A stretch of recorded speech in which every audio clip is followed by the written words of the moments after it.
This is Chris here again from Woodman Spirit Channel. Yeah, so I've come up here to do some snowshoeing today, and I did up to review this Toporsib Bobr axe, but the snow's in such bad condition that most of the dead wood I was going to be cutting is probably under 2 feet of snow. It's almost impossible to snowshoe on here. Should have had some maybe some Siberian skis or something like that. Anyway, so this is the axe, and we have to review this from my home base rather than up here in the mountains of BC. So this is an axe in total weighing about 3 pounds. I would say almost 2.5 pounds of that is the head. It's based on a what's referred to as a tiger axe, T-A-I-G-A, with reference to the Siberian forest.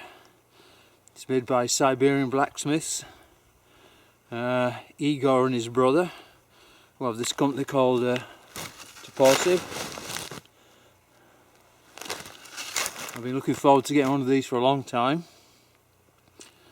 because it's a very good reputation, this company, of making hand-forged axes, of using very good steels. Not just that, they're very proactive in testing the products, and if you go onto YouTube you'll see many videos that I believe it's Igor has done, and other people who he associates with, in testing these axes in a variety of conditions. I mean, one thing you notice on there, it's got a very sharp looking, well polished cutting edge.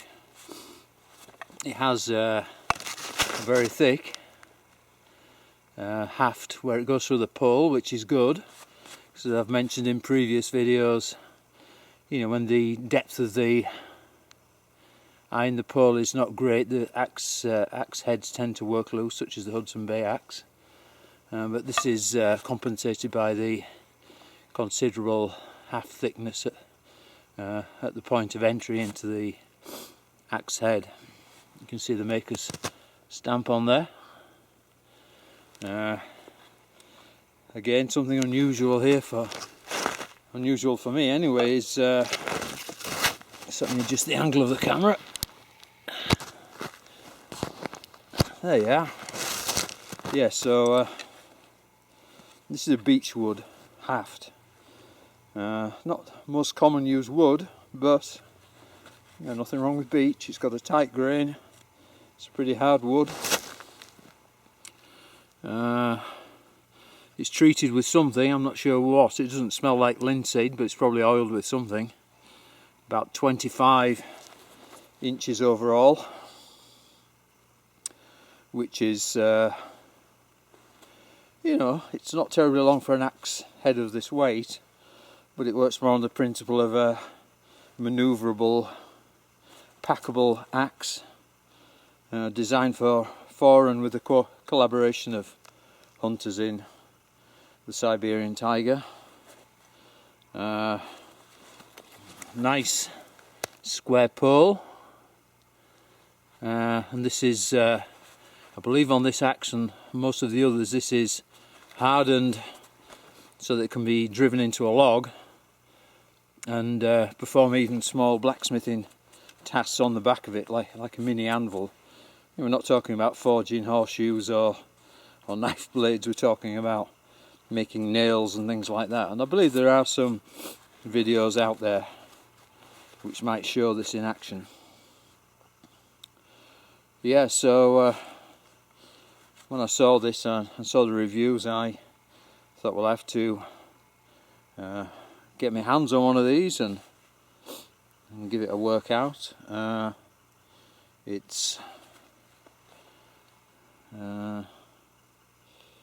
Yeah, it has this little mask that goes with it, or a little sheath.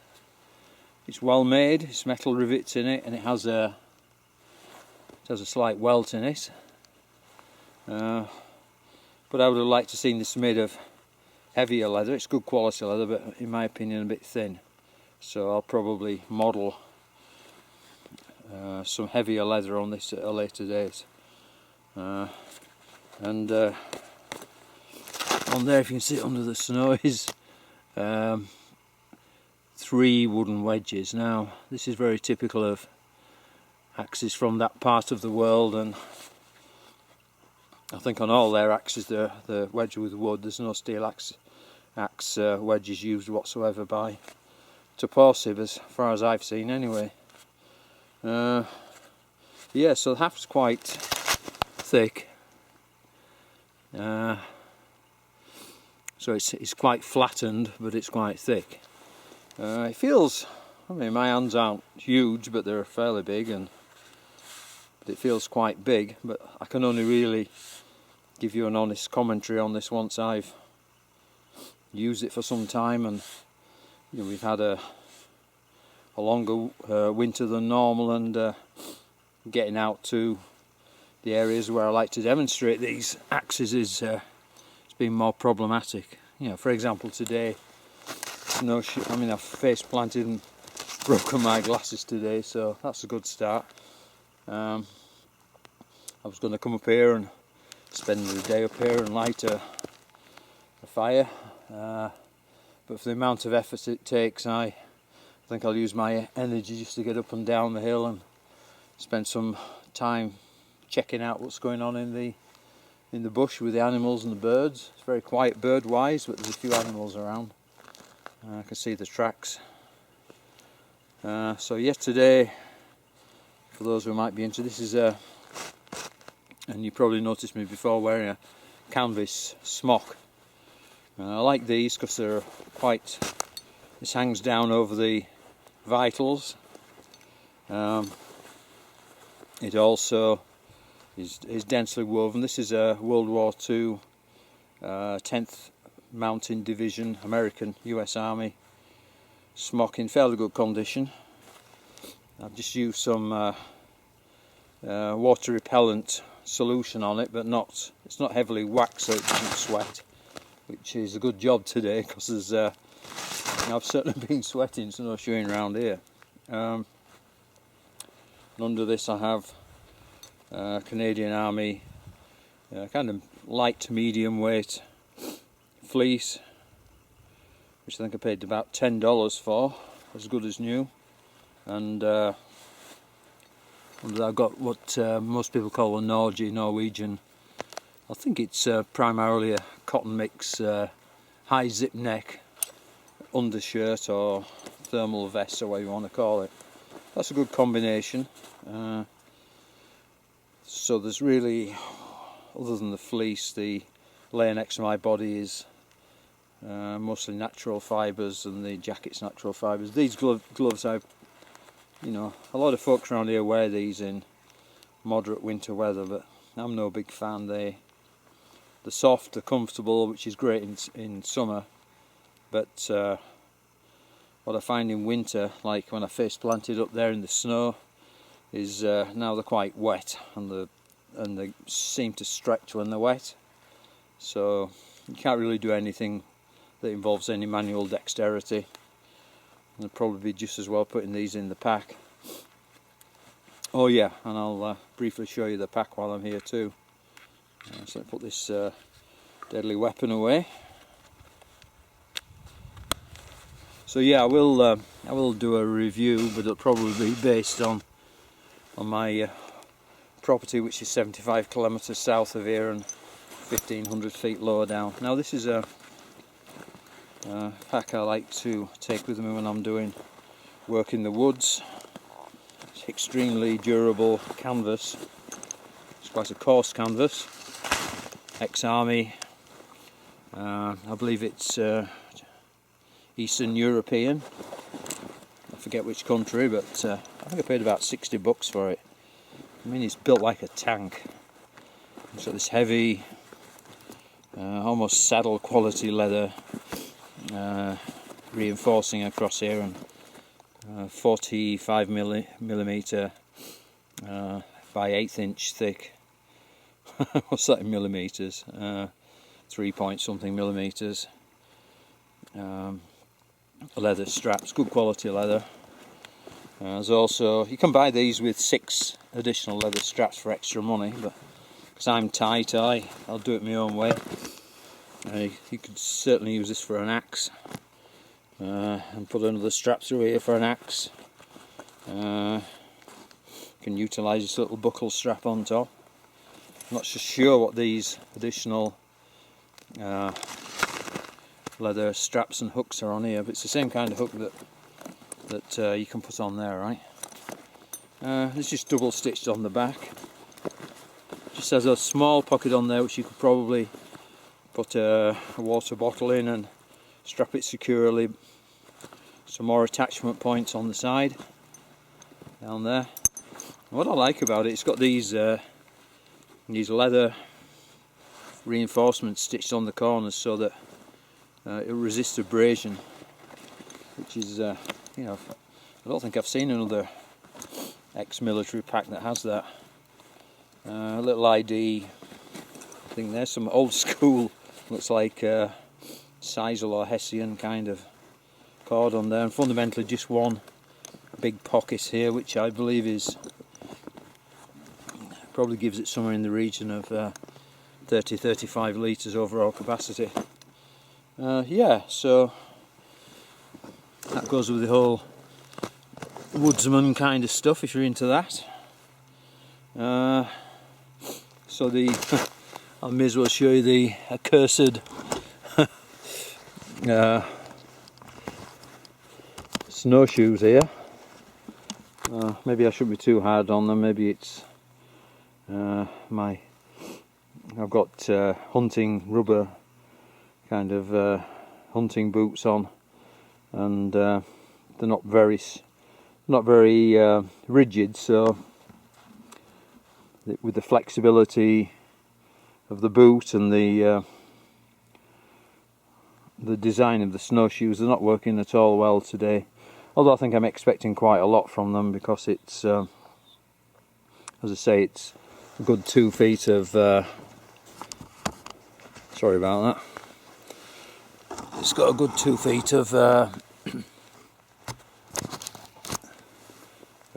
what is now slowly melting snow. It's probably around the 0 mark at the moment. I think it's forecast to drop to maybe -14 or 15 tonight.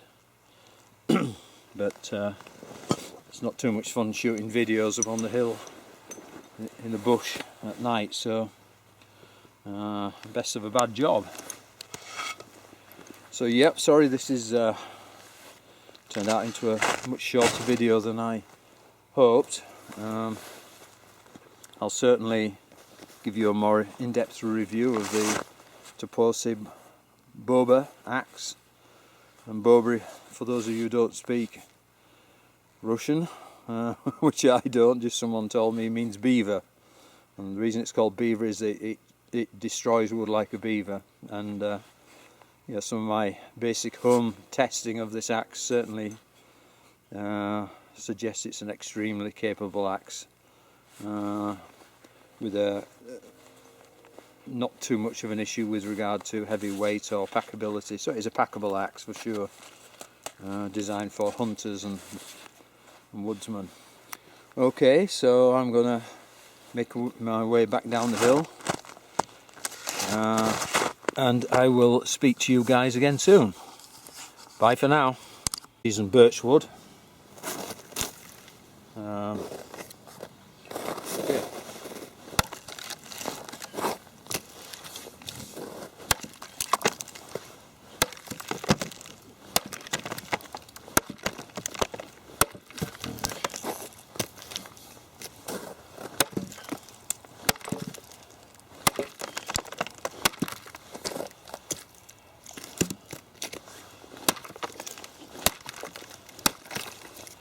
Yep, made a good job of that.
So here we have a piece of very knotty, seasoned apple tree, or maybe apricot tree.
There we go.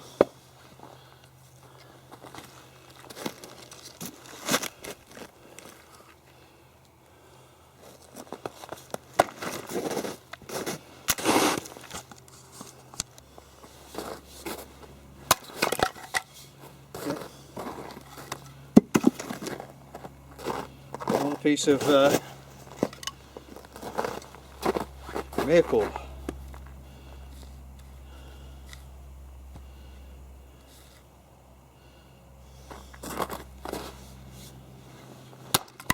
Easy.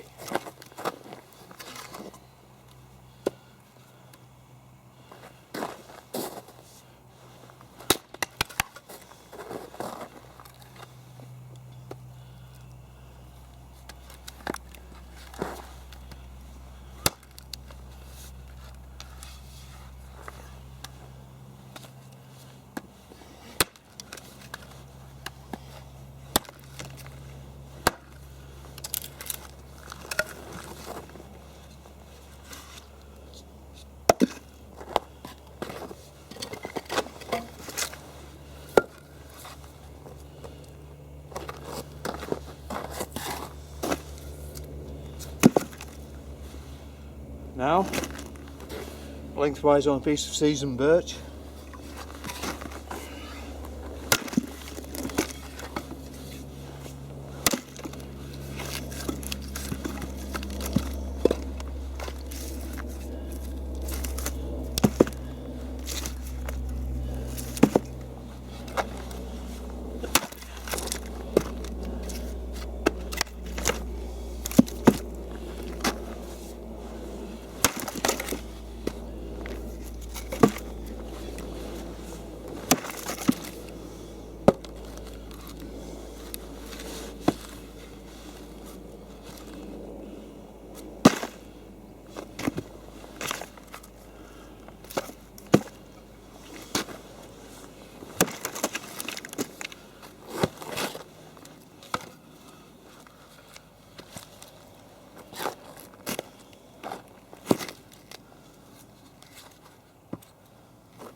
There you go.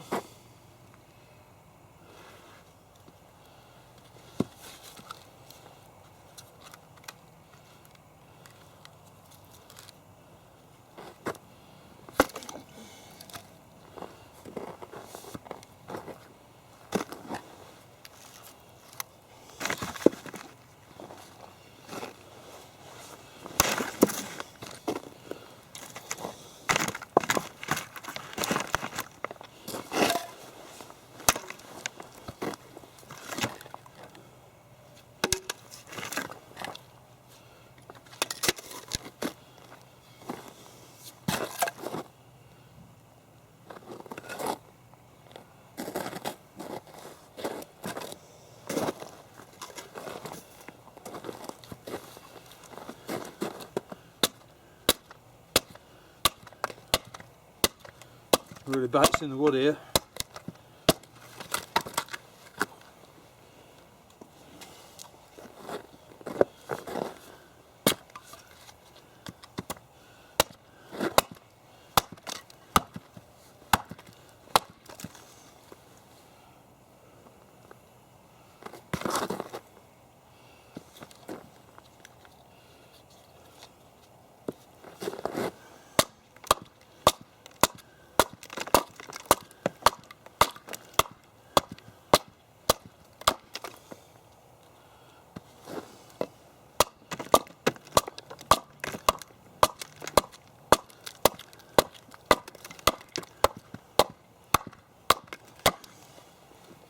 Quite capable of shaving off flat area, which is good.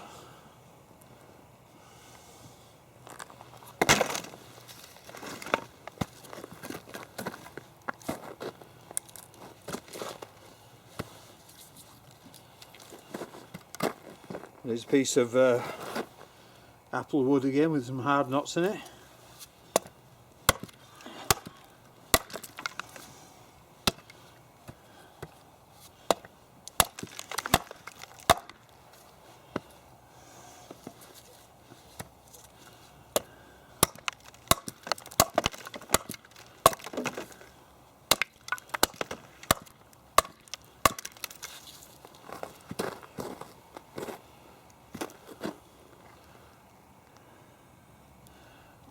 Okay, branch junction on it, let's chop that off.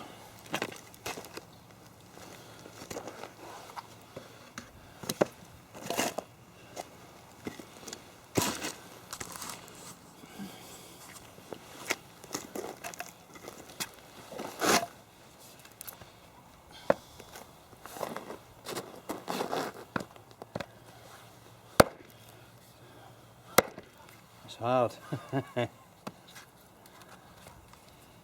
have a look.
There you go.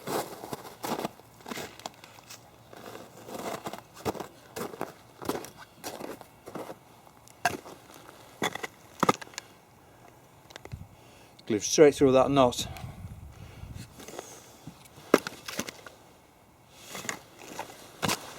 Again.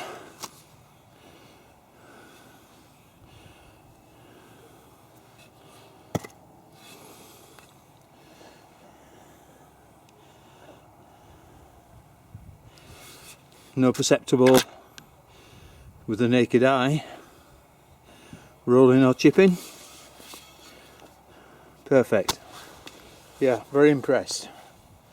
But again, I intend to give it a much more extensive test, so I look forward to